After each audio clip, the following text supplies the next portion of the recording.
안녕하십니까. 독서하는 마라토너 박종필입니다. 자, 이곳 풍납 사거리에서 촬영하고 있습니다. 현재 시각은 2024년 7월 24일 수요일 저녁 8시 30분입니다. 자, 이동하면서 계속 촬영하도록 하겠습니다. 화이팅!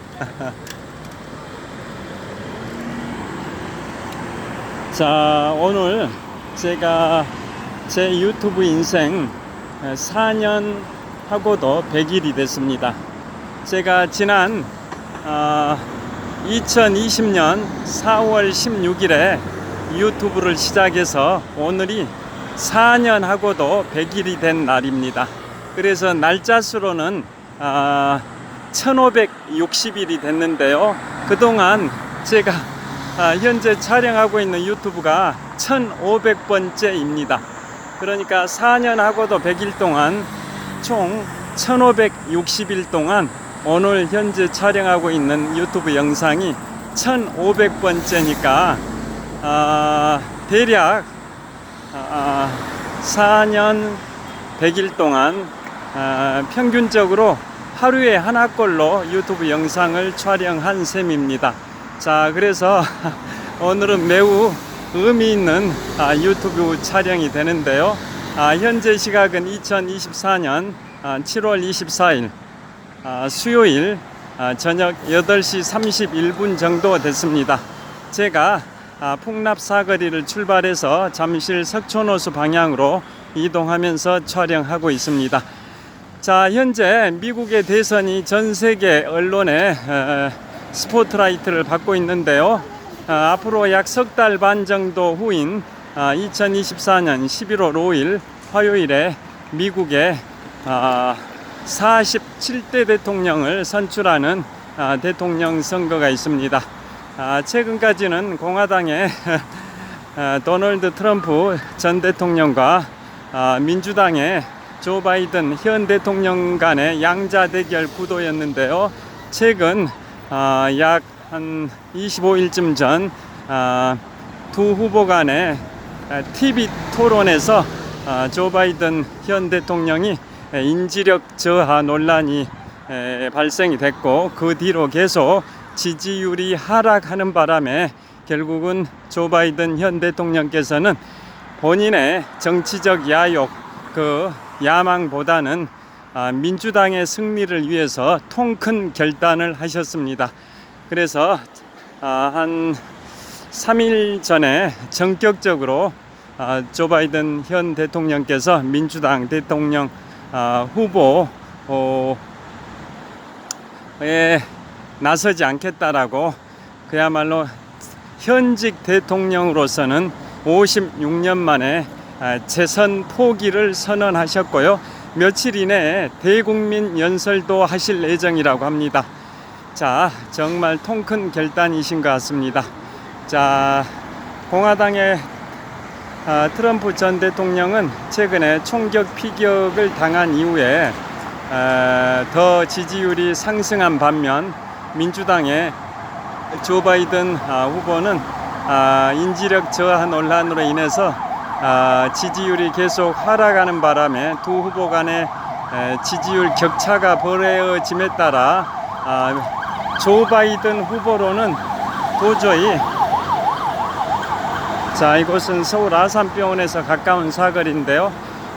조 바이든 후보로는 공화당의 도널드 트럼프 전 대통령을 이길 수 없다라는 그 여론이 형성이 되어 왔고, 민주당의 원로 그룹에서도 예를 들어서 낸시 펠로시 전 하원 의장, 그리고 민주당의 상원 원내대표, 또 민주당의 하원 원내대표 등 많은 사람들이, 특히나 제44대 대통령을 역임한 버락 오바마 전 대통령마저도 조 바이든 후보로는 공화당의 도널드 트럼프를 이길 수 없다라고 판단하고 후보 사퇴 압박이 심했었죠.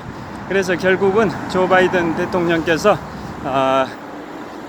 용단을 내리셨습니다. 그래서 이제 현 부통령인 카멀라 해리스 부통령이 민주당의 대통령 후보가 될 가능성이 매우 높아졌습니다. 단 하루 만에 민주당의 대선 후보가 되기 위한 대의원 수 확보를 마쳤고 이제 절차만 남은 것 같습니다. 자, 그래서 3일 전에 조 바이든 현 대통령의 재선 포기 선언 이후 여론조사를 했는데요.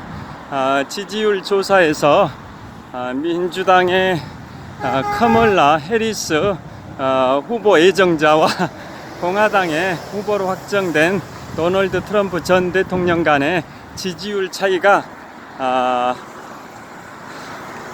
카멀라 해리스 현 부통령은 42%, 44%, 그 다음에 공화당의 도널드 트럼프 전 대통령은 42%입니다. 즉 2%포인트 차이이기 때문에 오차 범위 내이긴 하지만은 해리스 민주당 후보 예정자가 2%포인트 앞섭니다. 자, 그래서 그거에 대하여 공화당의 도널드 트럼프 후보 측에서는 이제 지금까지는 조 바이든 현 대통령이 민주당의 후보 예정자였기 때문에 조 바이든 대통령을 집중 타겟으로 비난의 수위를 높여왔었는데요. 이제는 타겟을 바꿔가지고 카멀라 해리스 현 부통령이 민주당의 후보 예정자이기 때문에 카멀라 해리스 부통령을 향해서 집중 비난의 수위를 높여가고 있습니다.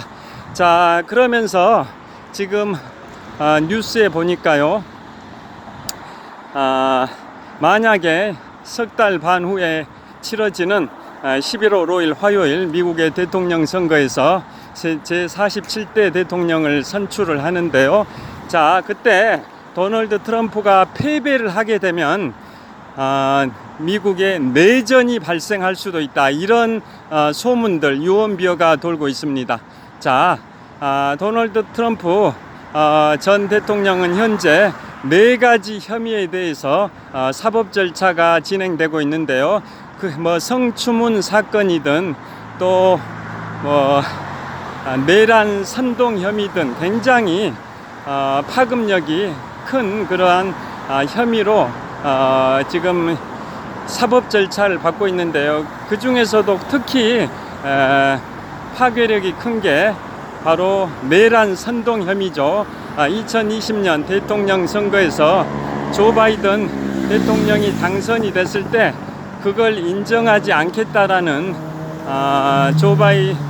도널드 트럼프 측의 그 지지자들이 미국 연방의회 의사당을 점거를 하고 시위 농성을 할 때 도널드 트럼프 전 대통령이 그걸 부추겼다라는 혐의, 그게 이른바 내란 선동 혐의로 현재 사법 절차가 진행 중인데요. 그런 전력이 있는 도널드 트럼프 전 대통령답게 11월 5일에 치러지는 미국의 47대 대통령 선거에서 도널드 트럼프 전 대통령이 패배를 하게 되면 대선 결과에 불복을 하고 불복할 수도 있다라는 취지로 읽혀지는 내전이 발생할 수도 있다라는 게 도널드 트럼프 측에서 나온 건지 아니면 다른 데서 그런 소문이 나온 건지는 모르겠지만은 내전 발생 가능성을 만약에 도널드 트럼프 측에서 했다면, 또는 그 지지 세력들이 했다면 지금 현재 사법 절차가 진행 중인 내란 선동 혐의보다 더 심한 혐의로 추가 사법 절차가 진행될 수도 있을 것 같은 예감이 들기도 하는데요. 그래서 그 정도로 좀 과격한 발언들을 도널드 트럼프 전 대통령은 해온 것 같고요. 자, 그래서 지금 미국의 백악관 비밀 경호국에서도 도널드 트럼프 전 대통령의 피격 사건 이후에 이제 공화당 후보로 확정이 됐으니까 공화당의 대통령 후보로 도널드 트럼프 전 대통령이 확정이 된 이후에는 경호를 한층 수위를 높여서 경호를 하고 있다고 하는데요. 자, 그럼에도 불구하고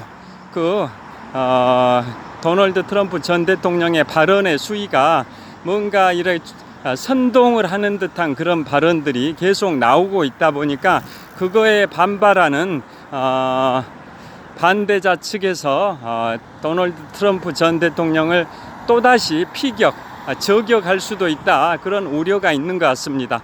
그래서 백악관의 비밀 경호국에서는 도널드 트럼프 전 대통령에게 야외 연설을 중단할 것을 권고를 한 상태입니다.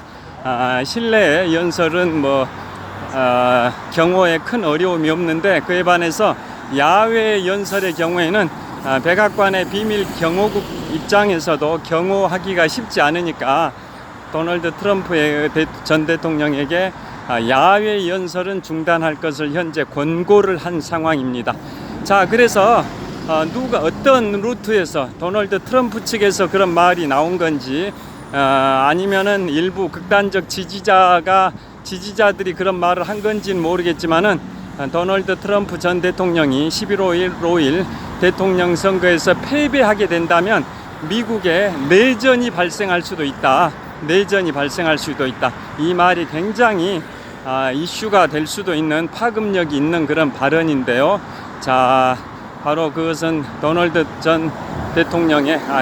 트럼프 전 대통령의 현재 사법 절차 진행 중인 4가지 혐의 중에 내란 선동 혐의가 있기 때문에 그 같은 맥락에서 내전이 발생할 수도 있다, 이런 말이 일종의 선동 혐의로 비춰질 수도 있어서 굉장히 나중에 문제가 될 수도 있을 것 같은데요.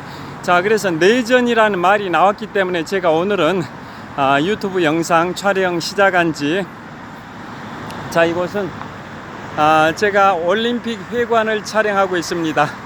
자, 오늘은 제33회 파리 올림픽 개막 이틀 전인데요. 내일은 이제 하루 전이기 때문에 내일은 제가 제33회 파리 올림픽 개막 하루를 앞두고 근대 올림픽 개최지별 특징들에 관하여 소개해 드리겠습니다. 자, 이곳은 올림픽 회관입니다. 이곳 올림픽 회관은 지금부터 36년 전 1988년 제24회 서울올림픽을 개최하기 위하여 조성된 올림픽공원의 한켠에 위치하고 있는데요. 방금 촬영한 올림픽 회관이 대한체육회, 국민체육진흥공단 등 체육 유관 단체들이 입주해 있는 건물입니다. 자, 그래서 내일은 프랑스 제33회 파리 올림픽 개막을 하루 앞둔 내일은 근대 올림픽 역대 근대 하계 올림픽 개최지별 특징에 관하여 촬영할 거고요. 오늘은 제가 11월 5일 미국 대통령 선거에서 트럼프가 당선되지 않으면 미국에 내전이 발생할 수도 있다, 이러한 뉴스가 지금 떴기 때문에 그 내전과 관련해서 좀 말씀드릴 게 있습니다. 그것은 바로 지금부터 약 160년 전에 발생한 미국의 내전이라고 할 수 있는 남북전쟁입니다. 영어로는 시빌 워라고 하죠. 미국의 내전에 해당이 되는 남북전쟁인데요. 자, 미국의 남북전쟁은 1861년 4월 12일부터 1865년 4월 9일까지 거의 만 4년 정도 진행이 됐는데요. 결국은 북군이 승리를 했고, 만약에 북군이 패배하고 남군이 승리했다면 남북의 분단이 이루어져서 지금의 세계 최강대국 미국이 탄생하지 못했을 수도 있었을 텐데요. 그런데 그 당시에 현직 대통령이었던 제16대 대통령 에이브러햄 링컨 대통령과 또 북군의 총사령관이었던 율리시스 그랜트 장군이 주도해서 북군을 승리로 이끌었기 때문에 남부 지역의 분리독립을 막아서 통합된 미 합중국을 유지했었기 때문에 지금의 세계 최강대국 미국이 탄생하지 않았을까라는 생각을 해볼 수가 있습니다. 자, 그래서 남북전쟁 하면 항상 떠오르는 게 바로 미국의 제16대 대통령 에이브러햄 링컨 대통령이고요. 자, 이곳 도착했습니다. 자, 이곳은 올림픽공원의 정문 평화의 문입니다. 지금부터 36년 전 1988년 제가 대학교 2학년 시절인데요. 1988년 제24회 서울올림픽 대회를 개최하기 위하여 조성된 공간이 이곳 서울시 송파구 방이동의 올림픽공원입니다. 올림픽공원의 정문 역할을 하고 있는 게 바로 평화의 문입니다. 저 앞에 가면 인류의 평화를, 민족의 영광을 대통령 노태우라고 비석이 세워져 있고요. 그 하단에 테두리에는 제24회 서울올림픽 대회라고 적혀 있습니다. 자, 36년 전 1988년 제24회 서울올림픽 대회 당시에 우리나라의 대통령이 노태우 대통령이었기 때문에 그렇게 새겨져 있습니다. 인류의 평화를, 민족의 영광을, 대통령 노태우라는 비석이 저기 평화의 문 바로 앞에 있습니다. 자, 계속 이동하면서 촬영을 하도록 하겠습니다. 자, 이곳은 올림픽공원의 정문 평화의 문이고요. 또 반대로 롯데월드타워입니다. 자, 서쪽 방향 롯데월드타워 123층 555m 높이 기준 세계 5위 규모 OECD 국가 38개 회원국 중에서는 가장 높은 빌딩 롯데월드타워입니다. 그 다음에 지금 올림픽공원 상공에 비행기가 지나가는데요. 저 비행기가 빨간 점으로 보이시죠? 자, 빨간 점. 저 비행기가 이곳에서 남쪽으로 약 한 7km 거리에 있는 서울공항에 착륙하는 비행기입니다. 공군 제15 특수임무비행단, 이른바 서울공항이라 하는데요. 행정구역상으로는 경기도 성남시에 있습니다. 자, 그래서 보통 성남비행장 또는 서울공항, 공식 명칭은 공군 제15 특수임무비행단인데요. 왜 공군 제15 특수임무비행단이라고 하냐면 대통령 전용기 이착륙 등의 특수임무를 담당하는 비행단이기 때문에 공군 제15 특수임무비행단이라고 합니다. 자, 그곳에 비행기가 착륙하기 위해서 지금 천천히 하강을 시작하는 지점이 올림픽공원의 상공입니다. 왜 그러냐면 지금 서쪽 방향에 있는 롯데월드타워 123층 555m 높이 기준 세계 5위 규모 OECD 국가 38개 회원국 중에서는 가장 높은 빌딩 저 롯데월드타워, 저 빌딩 저곳에서부터 원래 착륙을 시작했었어야 되는데, 자, 롯데월드타워라는 거대한 매우 높은 건축물이 있다 보니까 저곳에서부터 착륙을 시도를 못합니다. 높은 건물이 장애물로 작용이 되니까요. 그래서 그 롯데월드타워보다 동쪽으로 약 1.5km 지점에 있는 올림픽공원 상공에서부터 천천히 비행 고도를 낮추면서 착륙을 시도합니다. 자, 그래서 롯데월드타워가 2010년부터 16년까지 6년 동안 공사를 마쳤는데요. 그래서 건축 승인이 될 당시에 서울공항의 비행 안전에 문제가 있다 해가지고 건축 승인이 굉장히 보류가 됐었는데요. 결국은 건축 승인이 돼서 2010년부터 16년까지 6년 동안 공사를 마치고 2017년 4월 3일에 개관을 했는데요. 자, 그럼 왜 그게 건축 승인이 났냐면 활주로의 방향을 약 3도 정도 360도 중에 약 3도 정도를 약간 올림픽공원 방향으로 틀었다라고 제가 알고 있습니다. 자, 활주로 방향이 롯데월드타워가 들어선 저 잠실역 근처에서 남쪽으로 7km 정도 지점에 활주로가 뻗어 있었는데요. 그것을 롯데월드타워 건축물 때문에 롯데월드타워 위치에서는 착륙 시도를 시작하지 못하다 보니까 그 롯데월드타워보다 동쪽으로 약 1.5km 지점에 있는 올림픽공원 상공에서부터 착륙 시도를 시작하려면 활주로의 방향을 동쪽으로 약 3도 정도 트는 걸로 절충안이 나와가지고 건축 승인이 났고, 그래서 2010년부터 2006년까지 6년 동안 공사를 했고요. 공사비는 4조 원이 투입이 됐습니다. 자, 제가 알고 있는 그 내용이고요. 그곳 서울공항이 공군 제15 특수임무비행단인데요. 제가 공군학사장교 영어 면접 시험을 보았던 공간이기도 합니다. 제가 여하튼 그래서 방금 올림픽공원 정문을 보여드렸고요. 그래서 미국의 내전, 본론으로 와가지고 미국의 내전이라고 할 수 있는 게 남북전쟁인데요.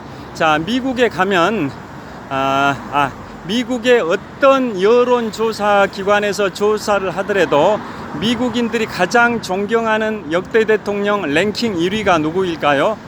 미국인들이 가장 존경하는 역대 대통령 랭킹 1위가 누구일까요? 부동의 랭킹 1위입니다. 어떤 조사 기관에서 언제 조사를 하든 간에 항상 미국의 역대 대통령 1789년에 취임하신 초대 대통령 조지 워싱턴부터 올해 2024년에 현재 미국 대통령이신 46대 대통령 조 바이든 대통령까지 그 235년의 헌정 역사 속에서 45명의 대통령이 배출이 됐는데요. 그들을 대상으로 미국인들이 가장 존경하는 역대 대통령 랭킹 1위가 부동의 랭킹 1위입니다. 부동의 랭킹 1위. 어떤 조사 기관에서 조사하든 항상 랭킹 1위입니다. 누구일까요?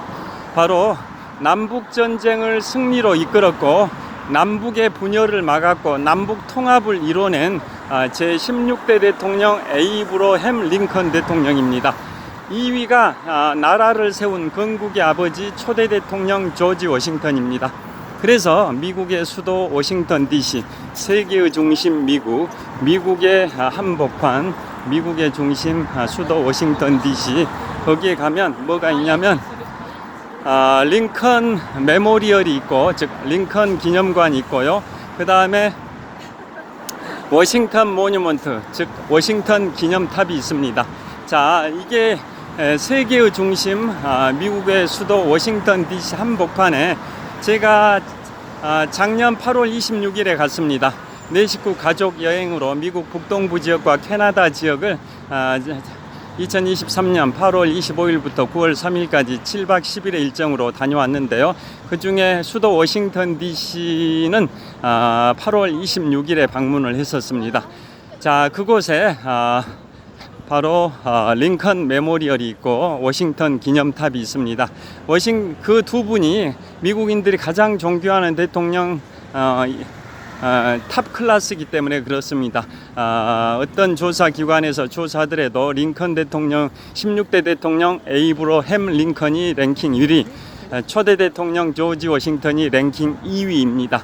그래서 그곳 워싱턴에는 초대 대통령 조지 워싱턴을 기리는 높이 169m의 오벨리스크가 워싱턴 기념탑, 워싱턴 모뉴먼트라는 이름으로 우뚝 솟아 있고요. 또 그 바로 서쪽에 링컨 대통령을 기리는 링컨 메모리얼, 링컨 기념관이 있습니다. 자, 그러면 왜 그렇게 링컨 대통령이 추앙받는지를 말씀드리면, 자, 미국에 매우 유명한 조각가가 있습니다. 그 조각가 이름이 체스터 프렌치입니다. 체스터 프렌치라는 조각가가 매우 유명한데요. 그분이 미국의 가장 중요한 상징물 3가지를 조각을 한 분입니다.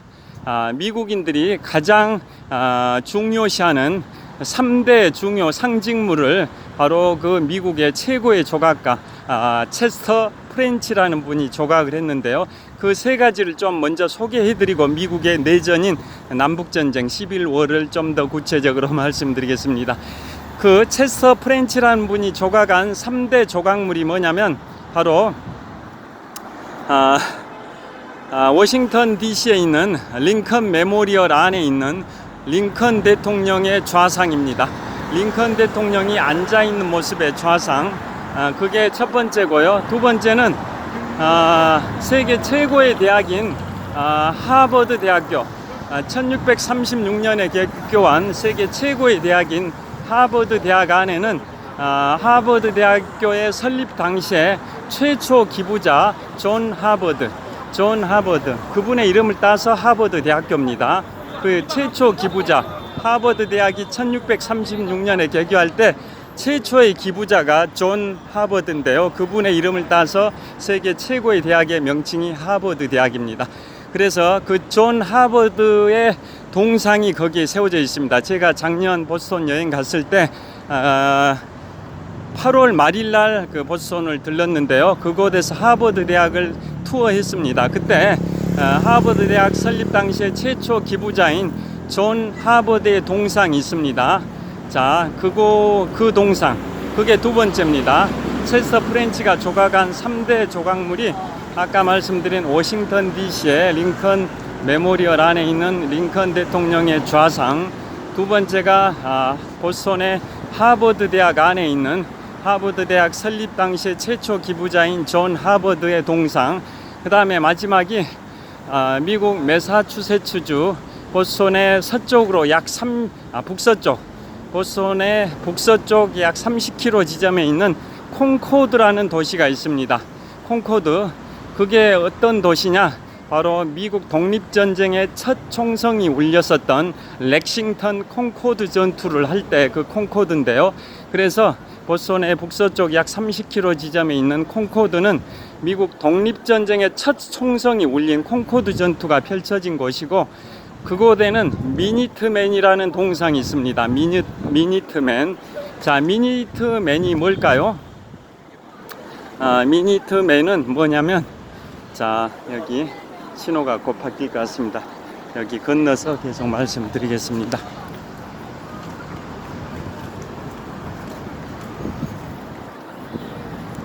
자, 여기 잠실 석촌호수 동호 근처에 도착을 했습니다. 자, 잠실 석촌호수 동호 근처. 자, 롯데월드타워 보여드리겠습니다. 롯데월드타워 123층 555m 높이 기준 세계 5위 규모 OECD 국가 38개 회원국 중에서는 가장 높은 빌딩 롯데월드타워인데요. 자, 여기 건너서 계속 말씀드리겠습니다.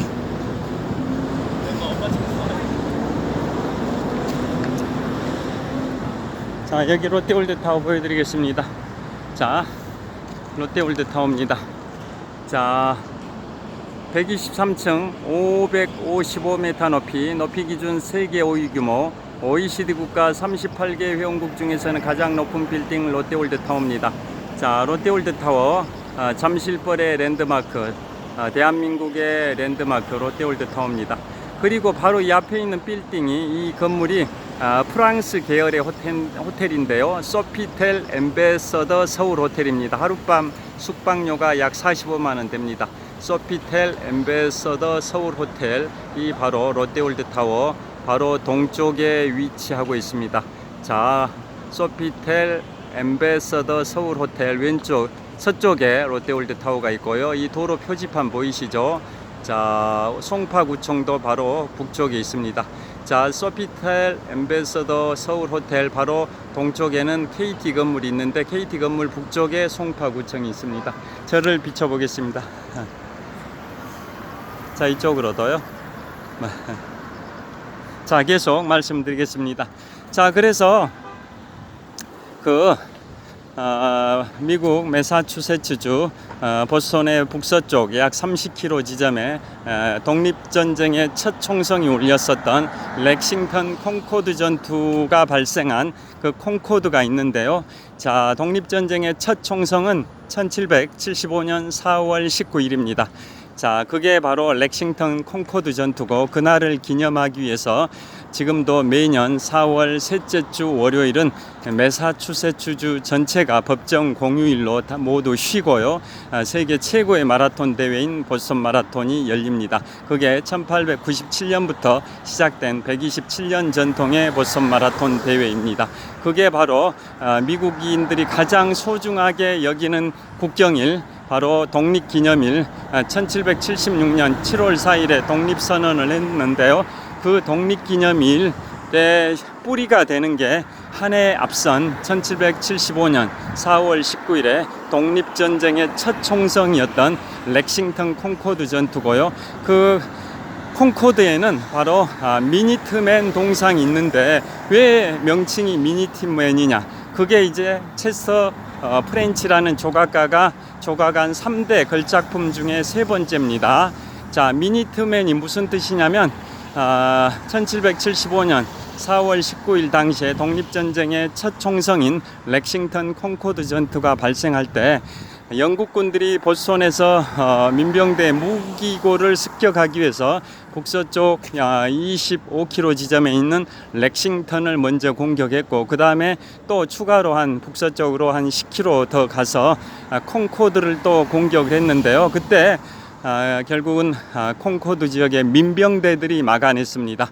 민병대, 식민지 민병대가 막아냈습니다. 그래서 영국군의 사상자가 식민지 민병대의 사상자보다 3배 정도 더 많이 발생했을 정도로 식민지 민병대들이 압도적인 승리는 아닐지라도 크게 승리를 했었던 게 바로 콩코드 전투인데요.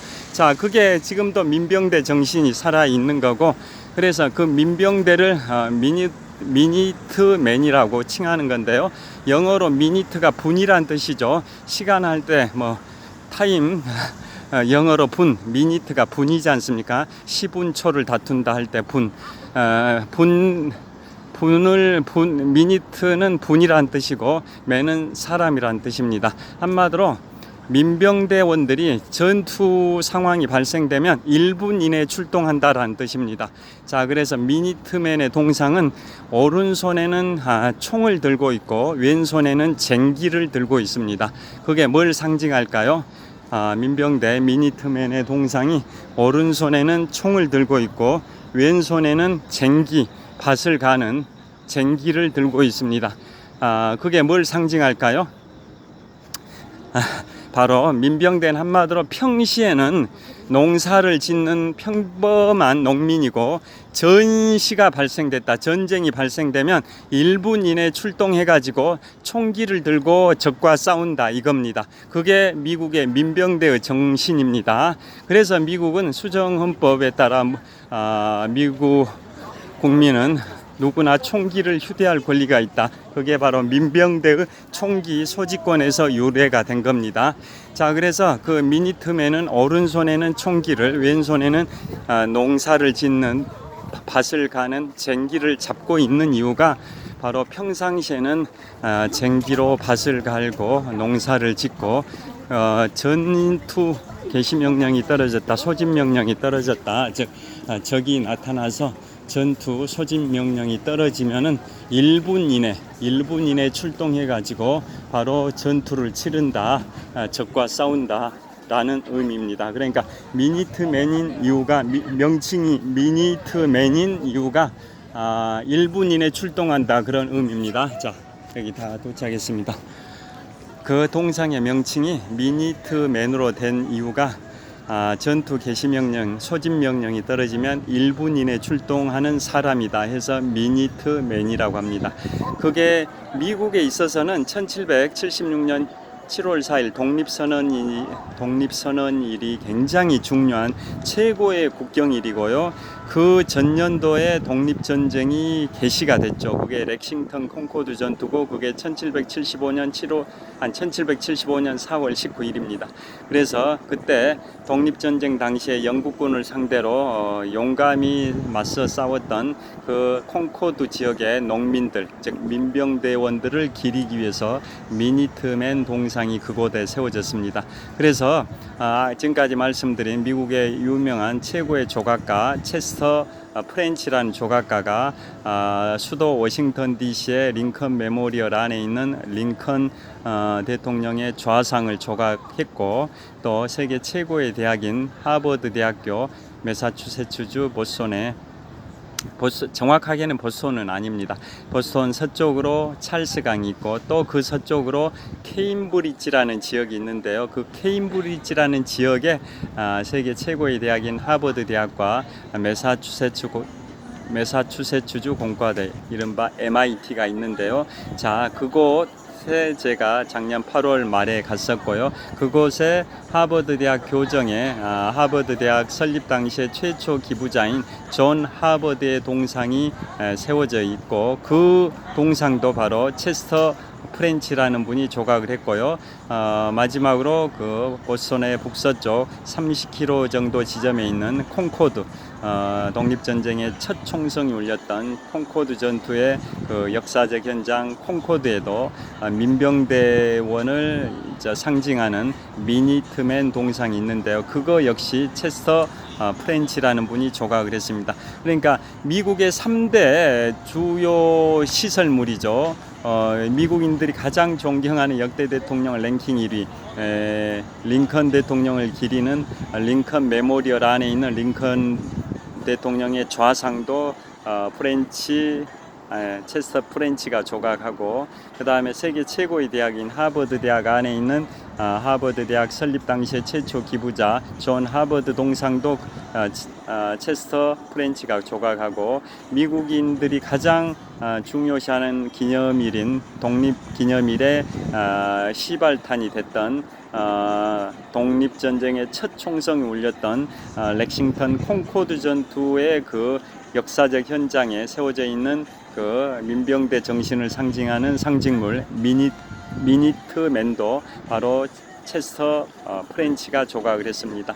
자, 그리고 참고로 그 미니트맨이 세워져 있는 콩코드에는 근처에 약 2km 지점에 윌든 호수가 있습니다. 윌든 호수 하면 다 떠오르시죠? 헨리 데이비드 소로의 미니멀 라이프, 무소유의 삶을 살다 가신 헨리 데이비드 소로의 그 윌든 호수, 그곳에서 여생을 사시다가 돌아가신 분이 1800년대 중반, 19세기 중반에 헨리 데이비드 소로고, 그분은 그곳에서 미국의 유명한 작가 에멀슨이란 작가뿐만 아니라 주홍 글씨의 저자인 나다니엘 호손, 이런 작가들과 교류하면서 미니멀 라이프, 무소유의 삶을 살다 가신 그 3인방, 그분들이 바로 그 윌든 호수의 주변에 사셨는데요. 그곳에서 2km 정도 거리에 바로 미니트맨 동상이 세워져 있습니다. 자, 그래서 체스터 프렌치의 그 3대 걸작품을 소개해 드렸고요. 자, 그래서 다시 본론으로 돌아와서 링컨 대통령이 미국인들이 가장 존경하는 대통령 랭킹 1위이고요. 자, 그럼 남북전쟁을 간단히 말씀드리겠습니다. 남북전쟁이 발생할 당시가 바로 이제 링컨 대통령이 당선된 직후에 남북전쟁이 발생이 됐습니다. 자, 링컨 대통령은 좀 소개를 해드리면 1809년에 켄터키주에서 출생을 했고요. 유년 시절에 인디애나주로 이사를 갔고, 이제 청년 시절에는 일리노이주로 이사를 해서, 일리노이주가 그분의 이제 정치적 기반이죠. 오바마 대통령의 정치적 기반이기도 한 일리노이주 시카고, 그곳이 16대 대통령 에이브러햄 링컨 대통령의 정치적 기반인데요. 자, 이분은 미국의 역대 대통령 중에 최장신입니다. 키가 가장 큽니다. 193cm. 최단신은 4대 대통령 제임스 메디슨 대통령으로 162.5인데요. 그분보다 30cm 정도가 더 큰 193cm의 미국의 역대 대통령 중에 최고로 키가 크신 분이 링컨 대통령입니다. 자, 이분은 이제 변호사로 활동하다가 이제 대통령이 이제 되시는데요.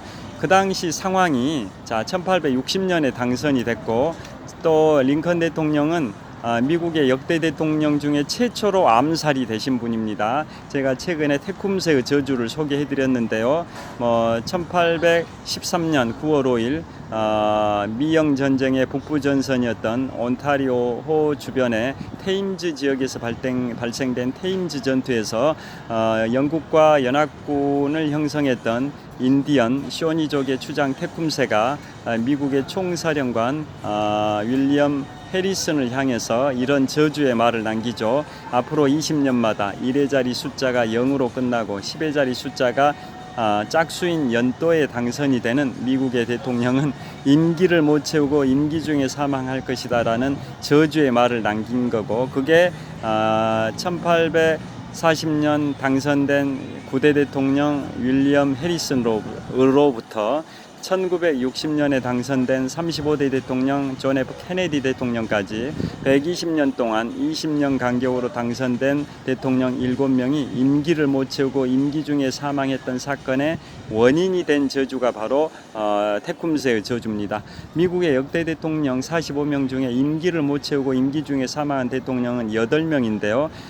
그 중에 7명은 지금 말씀드린 테쿰스의 저주에 해당이 되고 나머지 한 명은 1848년에 당선된 제커리 테일러 제12대 대통령으로 이분은 테쿰스의 저주와는 관련이 없이 임기 중에 사망했습니다. 여하튼 임기 중에 사망했던 총 8명의 대통령 중에 7명이 테쿰스의 저주와 관련되는데 그 중에 4명은 암살이 됐고 3명은 병으로 죽었습니다. 그 중에 첫 번째로 암살된 분이 미국의 헌정사상 역대 대통령 중에 최초 암살 당하신 분이 16대 대통령 에이브러햄 링컨 대통령이기도 합니다.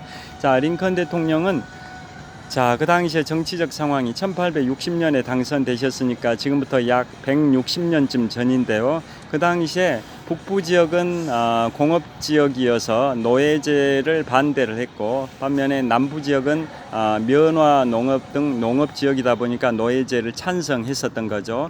그래서 국론이 엄청나게 분열이 됐는데요. 그런 상황에서 1860년에 링컨 대통령이 미국의 제16대 대통령에 당선이 되니까 남부 지역에서 즉 노예제를 찬성하는 수많은 그 면화 농업을 하려면 노예가 필요하다라는 특수성이 있긴 했었죠. 그래서 노예제를 찬성하는 그 남부 지역의 7개 주가 독립을 선언해 버렸죠. 미국 연방에서 탈퇴해서 독립국가를 선언해 버렸습니다. 미국은 현재 미합중국이죠. United States of America, 미합중국, 즉 50개 주에 합체된 나라다. 50개 주가 거의 준 국가에 가까운 건데 그게 50개가 모여서 연방 국가를 형성하고 있지 않습니까? 그래서 USA, United States of America, USA라고 하고 미합중국이라 하는데요. 그런데 그 1860년 미국의 제16대 대통령으로 에이브러햄 링컨 대통령이 당선이 되니까 즉 노예제를 반대하는 링컨 대통령이 당선이 되니까 남부에 있는 7개 주가 분리 독립을 선언해 버렸습니다. USA 미합중국에서 분리해 가지고 독립국가 남부 연합국을 형성을 해 버린 겁니다. 그 7개 주가 어딜까요? 대표적인 주도했던 그 주가 사우스 캐롤라이나주, 조지아주, 엘라베머주, 미시시피주, 루이지애나주, 텍사스주, 플로리다주 이상 7개 주입니다. 다시 말씀드립니다. 자, 사우스 캐롤라이나주, 조지아주, 엘라베머주, 미시시피주, 루이지애나주, 텍사스주, 플로리다주 이 7개 주가 주도해가지고 아예 미합중국으로부터 분리 독립을 선언해버리고 대통령까지 별도로 뽑았습니다. 그리고 나서 추가적으로 버지니아주, 그 다음에 아칸소주, 그 다음에 노스캐롤라이나주, 그 다음에 테네시주, 그 다음에 애리조나주도 또 추가로 분리 독립을 선언했습니다. 주로 남부 지역에 있는 주들이죠. 다시 말씀드리면 최초의 7개 주는 사우스 캐롤라이나주, 엘라베머주, 조지아주, 미시시피주, 루이지애나주, 텍사스주, 플로리다주고 그 다음에 추가로 또 독립을 선언했던 남부 연합국을 형성했던 주가 버지니아주, 아칸소주, 노스캐롤라이나주, 테네시주, 애리조나주입니다. 그래서 7+5 해가지고 총 12개 주가 미합중국으로부터 분리 독립을 선언해버리고